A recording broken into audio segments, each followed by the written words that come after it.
They hurt you and then they smiled, as if nothing ever happened, as if the pain you carry wasn't real, as if your sleepless nights, the tightness in your chest, the tears behind your strength, never existed. You're standing there, looking at them, wondering, how can someone cut so deep and still walk away clean? You think maybe it's you. Maybe you're too sensitive. Maybe you expected too much. But let me tell you something, and listen very carefully. It was never about you. They know. Don't let their silence fool you. Don't let their calm face, their casual texts, or their fake smiles convince you otherwise. They know they hurt you. They saw the shift in your energy. They noticed when you pulled back. They felt the cold in your responses. But they acted like nothing happened, because owning up to it would mean taking off the mask they've carefully constructed. That would require courage, and courage isn't something everyone has. You think maybe they didn't notice. Maybe they were unaware.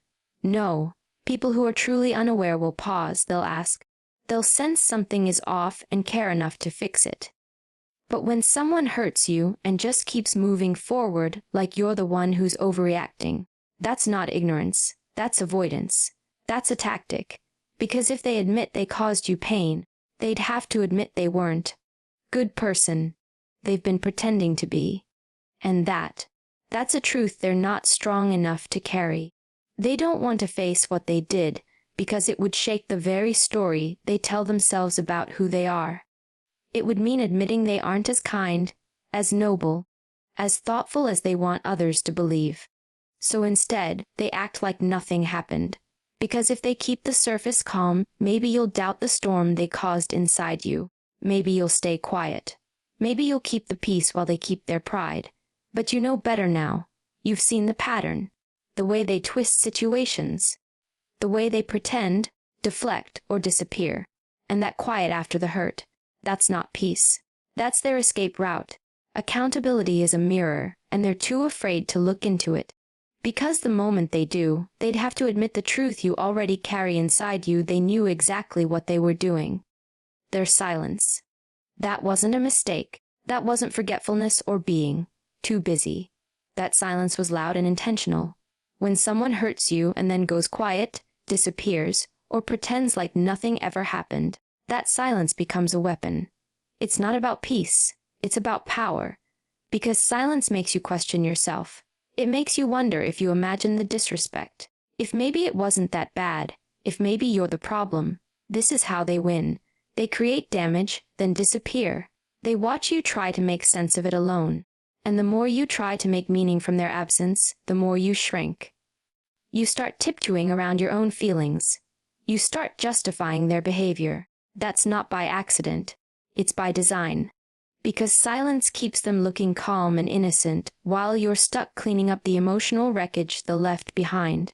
They use that silence to reset the narrative. If they don't acknowledge it, maybe it didn't happen.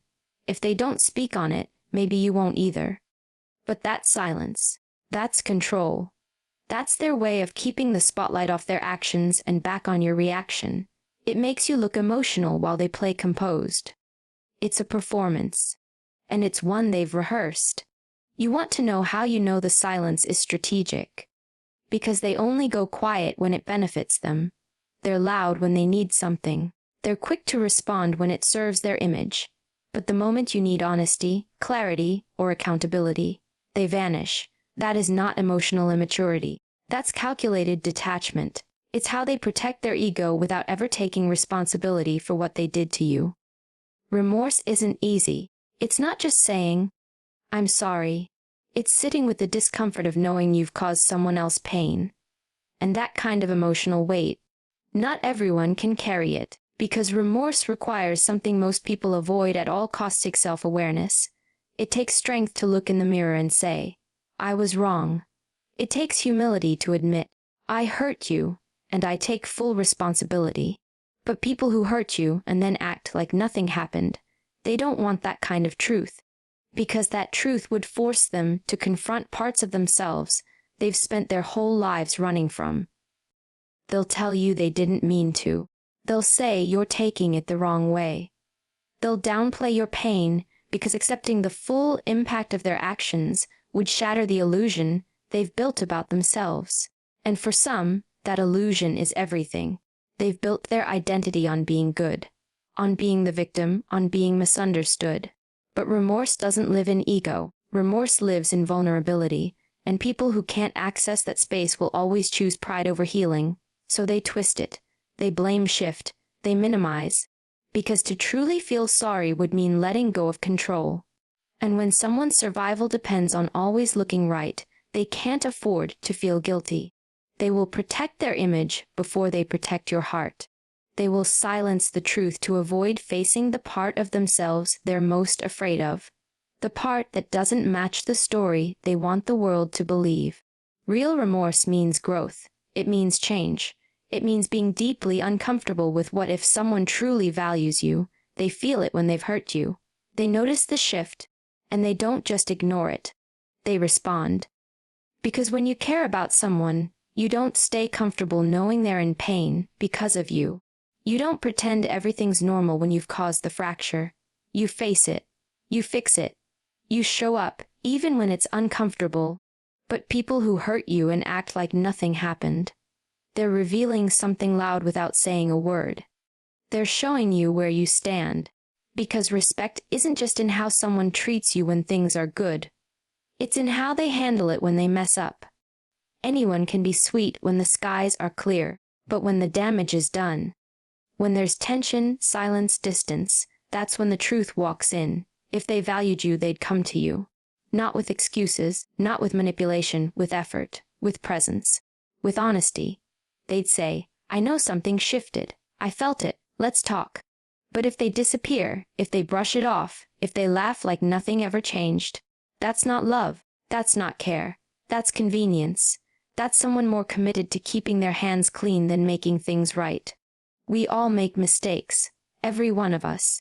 But the people who care about you, they don't let those mistakes sit and rot in silence. They face the discomfort because your peace matters to them.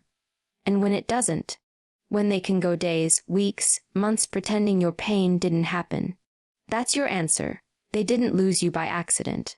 They let you go the moment they decided your hurt didn't require their healing. They will rewrite the story. That's what people do when the truth doesn't serve them.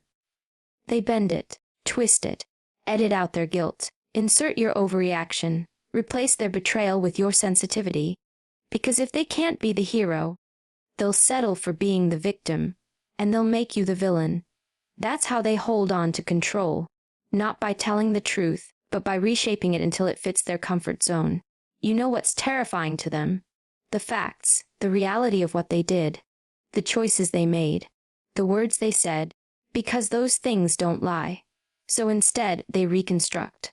They leave out the part where they lied, where they ghosted, where they disrespected you. They highlight the moment you finally snapped, the day you pulled away, the time you spoke up. And suddenly, they're innocent. They're shocked. They don't know what happened. That's not confusion. That's strategy. People who fear accountability will always create a version of events that protects them, because in that version, they never have to grow. They never have to feel guilty. They never have to look in the mirror and admit they caused the damage. They just rewrite the ending so that you become the problem. It's how they sleep at night. You start to hear the lies through other people. They tell friends half-truths. They say things like, I don't know why we stopped talking, or, they just changed. And you're standing there with a full memory of what actually happened, what you tolerated, what you forgave, how many times you stayed quiet just to keep the peace. But none of that makes it into their version, because that version has to make them look clean, and if they can get others to believe it, even better. Now you're isolated, and they stay admired. That's the game. Control the story, control the spotlight. And they'll cling to that spotlight even if it means stepping over the truth. You're not wrong for feeling hurt. And don't ever let anyone make you believe that you are. That's one of the oldest tricks in the book. To injure you, then convince you the wound is your imagination. That what you're feeling is too much, too intense, too dramatic. But the truth is, when someone hurts you, your body knows. Your spirit knows. Your instincts scream before your voice can even form the words. You carry that pain in your chest, in your silence, in the way you start second-guessing every little thing. That's not weakness. That's your body screaming truth. But here's what they'll downplay it. They'll say, "You're overthinking," or "You're taking it the wrong way." They'll use soft tones and dismissive words, all while your heart is breaking. And the dangerous part is, they say it so convincingly, with such calm confidence, that you start to believe them. You start to shrink. You start doubting your perception. You twist yourself into knots trying to be less emotional, less sensitive, more understanding. And every time you do that, you betray yourself a little more just to keep them comfortable. This is not about being dramatic. This is about being human. You're allowed to feel. You're allowed to be hurt. You're allowed to say, "That crossed a line." But when someone refuses to acknowledge your pain, they're not just avoiding responsibility.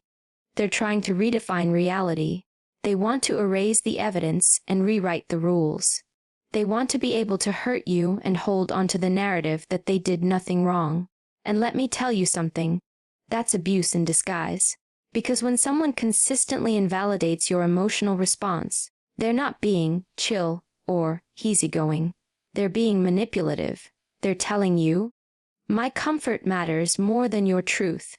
And the more you try to explain your hurt, the more they twist it into something you should be ashamed of. So you start bottling it up. You walk on eggshells. You rehearse your words before you speak. You tell yourself, "Maybe I'm asking for too much," even when what you're asking for is basic human decency, honesty, respect, accountability. You stop expressing your needs because every time you do, they make you feel guilty for having them in the first place. And suddenly, you're not even sure what's real anymore. You're disconnected from your gut. You lose trust in yourself. That is the cost of letting someone else define your emotional reality. You know what emotional strength really is. It's not suppressing your feelings. It's honoring them. It's saying, "I don't need anyone to validate what I already know inside." It's choosing to believe yourself, even when no one else does. Because there's a moment in every painful situation where you're faced with a choice: do I silence myself to protect the connection, or do I speak up and protect me? The truth is, if someone genuinely cares about you, they will never mock your pain. They won't make you feel guilty for having an emotional response to disrespect. They won't roll their eyes, walk away, or accuse you of being dramatic when all you're doing is advocating for your own emotional well-being. People who care will pause. They will listen. They will reflect. Even if they don't fully understand, they will meet you where you are, not punish you for being there. But the ones who can't handle your pain, the ones who make it about them the second you bring it up, they're not partners, they're actors, playing the role of someone who cares, until the script doesn't flatter them, until your hurt threatens their ego, until accountability makes them uncomfortable. Then the act drops, and you see the truth: they don't want a real connection. They want control over the image of connection. And here's something most people won't tell you. Your feelings don't require permission. You don't need to justify them. You don't need to explain them in perfect words or keep them in a neat little box to be taken seriously. Your body keeps the score. Your nervous system doesn't lie. And the moment you stop arguing with yourself over whether or not your pain is valid is the moment you start healing. You are not too sensitive for expecting basic respect. You are not too emotional for reacting to emotional pain. You are not too much for asking for truth, clarity, and responsibility. You are simply not willing to be emotionally manipulated anymore. And that's not a flaw. That's a boundary. A boundary they couldn't control, so they had to attack it. Had to twist it. Had to make it look like the issue was you. But the real issue was never you. It was that your awareness made it impossible for them to hide anymore. So don't numb yourself to make them more comfortable. Don't pretend you're okay just to avoid confrontation. Don't shrink to keep someone who's only there when you're silent. You deserve relationships where you can be fully expressed, fully heard, fully human. And that begins when you stop second-guessing what you know in your gut is true. Yes, they hurt you. Yes, they pretended like it was nothing. And yes, you felt every bit of it. That doesn't make you fragile. That makes you real. And real is always stronger than fake. You can't heal while you're still waiting for an apology. You just can't. as long as you're standing at the door hoping they'll come back with the words you deserved. You're tying your healing to someone who's already proven they won't carry that weight. You're keeping yourself hostage, emotionally frozen in time, hoping the person who hurt you will also be the one to fix you. But that's not how healing works. Healing doesn't happen when they finally say sorry. It happens the moment you decide that your peace is more important than their permission. Because here's the harsh truth. Some people will never apologize, not because you're not worthy of one, but because their pride won't allow it. Because saying, "I'm sorry," would mean admitting they were wrong. It would mean facing themselves. And for some, that level of honesty is terrifying. They'd rather let you suffer in silence than confront what they did. They'd rather pretend everything is fine than own the damage they caused. So they keep moving, smiling, living, while you sit with the H, waiting. And while you wait, you bleed. You replay conversations. You analyze texts. You imagine scenarios where they wake up, realize the pain they caused, come running back with clarity and remorse. But those are fantasies. And every second you spend inside them is a second you're not standing in reality. And the reality is this: the person who hurt you has already shown you what they're capable of. And sometimes the real pain isn't the act itself. It's the silence that followed it, the absence, the complete lack of care. That's what haunts you. But the only way to break free is to stop hoping that they'll bring you closure. You create your own. You give yourself the apology they never did. You look in the mirror and you say, "I didn't deserve that. I didn't ask for it. And I won't keep waiting for someone to do right by me when they never had the courage to do right in the first place." That's strength. That's what real healing looks like. Not just surviving the pain, but reclaiming the parts of yourself that got lost trying to make sense of it. It's hard, I know, because we're wired to want resolution. We want the story to end clean. We want accountability. We want acknowledgement. But some people leave your life without giving you any of it. And you have to be okay with that. You have to be okay with moving forward without the closure you thought you needed. Because closure doesn't always come wrapped in their apology. Sometimes it comes from your decision to stop asking for it. And you might still ache. You might still want answers. But don't confuse that H for weakness. It just means you felt deeply. It means you cared. But from this point forward, the healing is yours. It doesn't belong to them anymore. You stop checking your phone. You stop waiting for the message. You stop rehearsing what you'd say if they finally reached out. And you take all of that energy and reinvest it. Into you. Into your growth. Into your boundaries. Into your future. Because the real apology, the one that matters most, is the one you give yourself when you decide to stop letting someone's silence define your worth. Gaslighters fear your clarity. They don't fear your anger, your silence, your distance. They fear the moment you finally see through them. That moment when the fog lifts, when you stop second-guessing yourself, when you stop making excuses for their behavior and start calling it what it is. Because once you see it, you can't unsee it. And that threatens everything they've built their power on. Your confusion. People who manipulate don't need you to love them, they need you to doubt yourself. They need you uncertain, always asking, was it really that bad? Maybe I misunderstood. Maybe I overreacted. Because the longer you question your own perception, the longer they stay in control.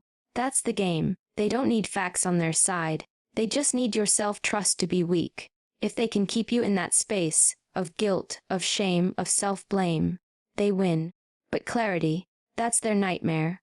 Clarity is when you stop negotiating with someone who's never had any intention of meeting you halfway. Clarity is when you realize that love without respect is just control in disguise. Clarity is when you look at the situation and say, no, that wasn't okay. That wasn't miscommunication. That was manipulation. That was a pattern. That was disrespect, repeated. And when you speak that truth, their hold on you begins to break. And they feel it. They feel the shift in your tone, in your eyes, in your boundaries. You stop engaging in the same arguments. You stop explaining the obvious. You stop playing the role of the understanding one. You no longer shrink to protect their comfort. And suddenly, they don't know what to do with you. Because your power doesn't come from shouting. It comes from your stillness, from your certainty, from your refusal to entertain the lie any longer. That's why they push back harder when you get clear. That's when they call you cold. That's when they tell others you changed. Because your clarity exposes their behavior. It shines a light into corners they've kept dark for years. It interrupts the narrative they've carefully constructed, not just for you, but for everyone around them. And now, they're scrambling. Because when you're clear, you can't be controlled. You can't be guilt-tripped. You can't be gaslit. And the moment you reclaim your voice, when you say, I don't need you to agree with my truth for it to be valid, you become a threat. Not because you're aggressive, but because you're free. Because they can't manipulate someone who's no longer seeking their approval. That's the real reason they start to panic, to lash out, to play the victim. Because they feel the power shifting. And it is. So no, you're not wrong for seeing the truth. You're not overreacting for calling out the pattern. You're not the problem for choosing clarity over chaos. You're just done being confused. And in that clarity, in that moment of stillness, you reclaim something they never wanted you to find. Yourself. Walking away is your greatest power. Not yelling, not proving your point, not getting them to admit what they did. It's the quiet decision to remove yourself from the chaos. Without permission, without apology, without explanation. That's the moment everything changes. Because when you walk away, you're no longer waiting to be chosen, to be understood, to be treated right. You're done explaining your value to people who only see it when it benefits them. See, people who hurt you and act like nothing happened are banking on the idea that you'll stay. That you'll stay confused, stay loyal, stay stuck in the cycle. Because as long as you stay, they don't have to change. They don't have to confront who they really are. But when you walk away, when you detach, when you stop trying to make it work, you interrupt their power, and not in an explosive, dramatic way. In a way that's grounded, clear, unshakable. You become untouchable. They may not say it out loud, but they feel the shift. You're no longer emotionally available for the manipulation. You're no longer explaining basic human decency. You're no longer negotiating your worth. And that kind of silence is loud. It speaks louder than any confrontation ever could. Because you've removed access. Not just physical access, but emotional access. And once someone loses that, they know it's over. That's when they start reaching. That's when they suddenly remember you. That's when they act confused, spin stories, play the victim. Because your absence exposes everything they tried to hide. It reveals just how much of the relationship was held together by your effort, your empathy, your patience. And now that you're no longer supplying it, the foundation crumbles. You don't need closure when you walk away with clarity. You don't need revenge. You don't need them to understand why. You don't even need them to miss you. The win isn't in their regret. The win is in your freedom. It's in the way your peace returns. It's in the way your mind stops spinning. It's in the way you finally breathe without wondering what version of them you'll get that day. And no, walking away doesn't mean you didn't love them. It means you finally loved yourself enough to stop accepting less than you deserve. It means you finally realized that staying loyal to someone who's inconsistent, disrespectful, or manipulative isn't strength. It's self-abandonment. And you're not available for that anymore. They thought you'd always come back. They thought your silence meant weakness. They thought your kindness meant submission. But now they know it meant restraint. And when you finally stopped holding back, when you chose yourself over the dysfunction, you took the one thing they never expected you to take back, your power. You rise when you stop pretending with them. When you stop acting like it didn't hurt. When you stop minimizing what they did just to keep the relationship going. Because pretending you're okay when you're not, that's not strength. That's survival. And survival has an expiration date. At some point, you have to stop protecting their comfort and start honoring your truth. That moment you drop the performance. That fake smile. That forced casual tone. That silence when you want to scream. That's when healing begins. That's when you start rising. Because pretending costs you something. It chips away at your self-respect. It teaches you to hide parts of yourself in exchange for being tolerated. But when you stop pretending, when you stop shrinking yourself to keep the peace, you finally reclaim what they never wanted you to find, your full self. See, they counted on your silence. They relied on your ability to pretend. That's how they stayed comfortable while you carried the weight of their actions. They hurt you and then expected you to move on like nothing happened, smile at family dinners, laugh in group chats, show up to work and play the role. Because your performance allowed them to stay innocent. And they needed that innocence, even if it came at the expense of your peace. But the moment you stop playing along, when you stop excusing, ignoring, explaining, it disrupts their entire narrative. You don't even need to confront them. You don't need a dramatic goodbye. Your refusal to pretend does all the talking. You start showing up as someone who refuses to be gaslit, who refuses to carry shame that isn't theirs, who refuses to bleed silently so someone else can stay clean. And that version of you, they can't handle her. They'll say you've changed. They'll say you're cold now. But the truth is, you've stopped betraying yourself. And that looks like coldness to people who benefited from your warmth without ever earning it. You're no longer available for one-sided apologies. You're no longer swallowing your hurt just to keep things normal. You're done playing a role in a story that always casts you as the one who overreacts. You rise the second you stop editing yourself to be more palatable to people who couldn't handle your honesty. You rise when you stop dimming your light so they don't feel exposed. You rise when you realize that your authenticity isn't a threat. It's your power, and anyone who makes you feel like you have to choose between being real and being loved, they were never offering real love to begin with. So stop pretending you're fine. You're not here to be liked by people who harmed you. You're not here to stay silent for the sake of peace that only benefits them. You are here to rise, to speak, to reclaim, and it starts the second you decide to stop pretending it didn't hurt. Because it did, and you survived it, and now you rise for real. They hurt you, and acted like it meant nothing, but you felt every moment of it.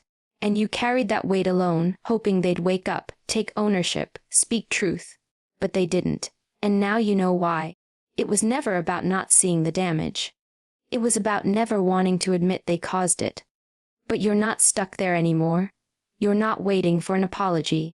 You're not dancing around their silence or tiptoeing through your truth. You've stopped explaining your worth to people committed to misunderstanding you. You've stopped pretending just to preserve a connection built on your silence. And in that choice, you've stepped into something far more powerful than their approval. You've stepped into yourself. This isn't about bitterness. It's about clarity. It's about boundaries. It's about rising without making noise. Just moving, healing, growing. Because your strength was never in how well you endured their neglect. Your strength is in how you chose to walk away, to speak the truth, to stop performing, and to start rebuilding.